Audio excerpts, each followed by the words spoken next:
तो hello guys, आज हम बात करने वाले हैं नागालैंड पे, जिसे डिस्टर्ब्ड एरिया यानी अशांत क्षेत्र घोषित कर दिया गया है। जी हाँ, 1 जुलाई 2020 को केंद्र सरकार ने नागालैंड को अगले 6 महीनों के लिए डिस्टर्ब्ड एरिया यानी अशांत क्षेत्र घोषित कर दिया है। तो चलिए जानते हैं नागालैंड के बारे में, उसके इतिहास के बारे में और उसे क्यों डिस्टर्ब एरिया घोषित कर दिया गया है। तो देखिए, ये है नागालैंड, देश के सबसे छोटे राज्यों में से एक है। नागालैंड का कुल क्षेत्रफल करीब 16,578 वर्ग किलोमीटर का है और नागालैंड की कुल जनसंख्या 20 लाख है। नागालैंड में 100 से ज़्यादा जनजातियां रहती हैं और हर एक जनजातियों की अपनी एक अलग भाषा है। आपको ये जानकर हैरानी होगी कि नागालैंड का लिटरेसी रेट 80% है, जो कि भारत के कई राज्यों से ज़्यादा है। अब जब आप जान चुके हैं नागालैंड के बारे में, तो चलिए जानते हैं कि डिस्टर्ब्ड एरिया क्या होता है। तो the armed force special power act 1998 के धारा 3 के तहत केंद्र सरकार या राज्य के गवर्नर को एक पावर मिलता है, जिसे उन्हें राज्य या राज्य के कोई स्थान की हालत इस हद तक चिंताजनक, असामान्य या खतरनाक लगता है कि वहां आर्म्ड फोर्स के इस्तेमाल की नौबत लगे, तो वो उस क्षेत्र को अशांत क्षेत्र घोषित कर सकते हैं। तो चलिए जानते हैं कि नागालैंड को डिस्टर्ब्ड एरिया घोषित करने के पीछे का इतिहास क्या है। तो जब अंग्रेज हिंदुस्तान आए तो पहले वो मैदानी इलाकों पे चले और फिर पूरब में वो पहाड़ों की तरफ बढ़े और 1826 में वो आसाम पहुंच गए। लेकिन वो वहीं नहीं रुके और वो आगे बढ़ते रहे और वो पहुंच गए उस इलाके में जिसे नागा हिल्स कहा जाता था।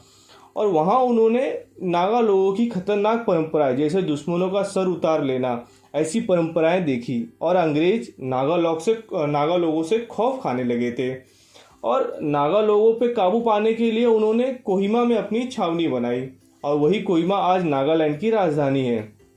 1881 में आधिकारिक रूप से नागा हिल्स गुलाम भारत का हिस्सा बन गया था, लेकिन अंग्रेजों के इस दावे को नागा लोगों ने कभी माना ही नहीं और वहाँ छोटी बड़ी लड़ाइयाँ होती रही अंग्रेज और नागा लोगों में।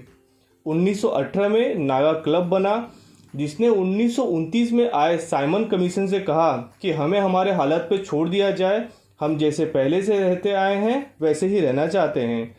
1946 में नागा नेता अंगामी फिजो ने नागा नेशनल काउंसिल यानी एनएनसी बनाया और उनकी मांग थी कि नागा हिल्स भारत में रहे, लेकिन उन्हें नागा हिल्स में अपनी सरकार बनाने की इजाज़त दे दी जाए। और जब 1947 में अंग्रेज भारत से जाने लगे, तब देश की कई और रियासतों की तरह नागा गुटों ने भी आज़ाद भारत से अलग रहने की ख्वाहिश जता दी और 14 अगस्त 1957 को पाकिस्तान ने खुद को हिंदुस्तान से अलग मुल्क घोषित कर दिया और इसी दिन एनएनसी ने भी नागा हिल्स को आज़ाद मुल्क घोषित कर दिया था। लेकिन पाकिस्तान के अलग मुल्क बनने के शोर में ये बात दब गई। पाकिस्तान को बतौर मुल्क मान्यता दे दी गई, लेकिन नागा हिल्स को ना मान्यता मिली ना ज़्यादा ध्यान मिला। 29 जून 1947 के दिन असम के गवर्नर हैदरी और नागा नेता अलीबा इम्ती के बीच एक समझौता हुआ, जिसमें 9 पॉइंट शामिल थे, जैसे land, taxation, boundaries, arms act, इसलिए इसे 9 पॉइंट एग्रीमेंट कहा जाता है। लेकिन अंगामी फिजो इस समझौते का हिस्सा नहीं बने और उन्होंने ये समझौता खारिज कर दिया। 1951 में नागा गुटों ने, जिसमें एनएनसी सबसे आगे था, उन्होंने नागा हिल्स में एक जनमत संग्रह करवाया, जिसमें लोगों को वोट करना था कि वो भारत में रहना चाहते हैं या भारत से अलग रहना चाहते हैं। और एनएनसी का कहना था कि नागा हिल्स के 99% लोग भारत से अलग रहना चाहते हैं, लेकिन भारत सरकार ने ये जनमत संग्रह मानने से इनकार कर दिया।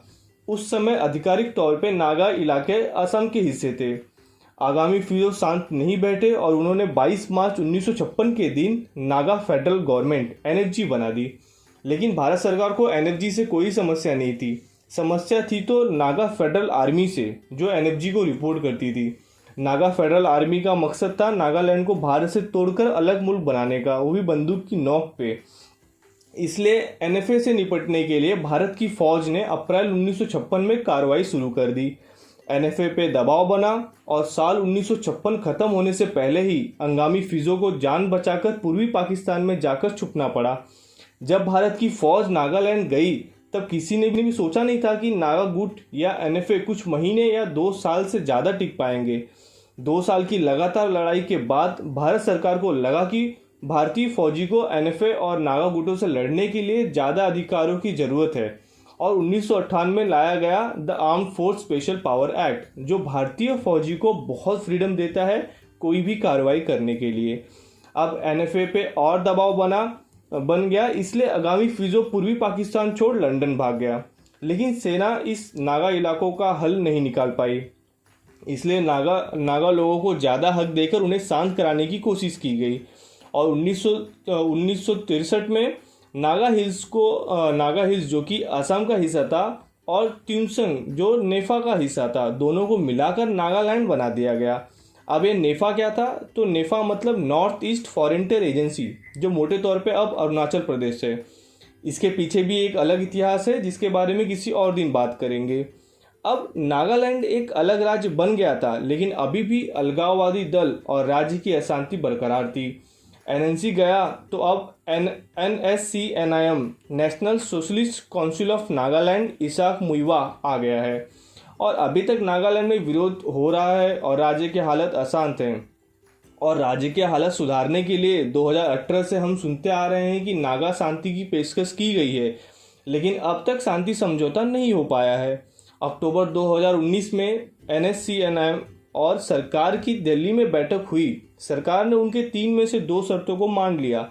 पहली शर्त ये थी कि अरुणाचल, मणिपुर, असम की तरह नागा समुदाय की सामाजिक संस्कृति मान्यता को संरक्षण दिया जाए और दूसरी मांग थी कि समुदाय के राजनीतिक प्रतिनिधित्व को बढ़ावा दिया जाए।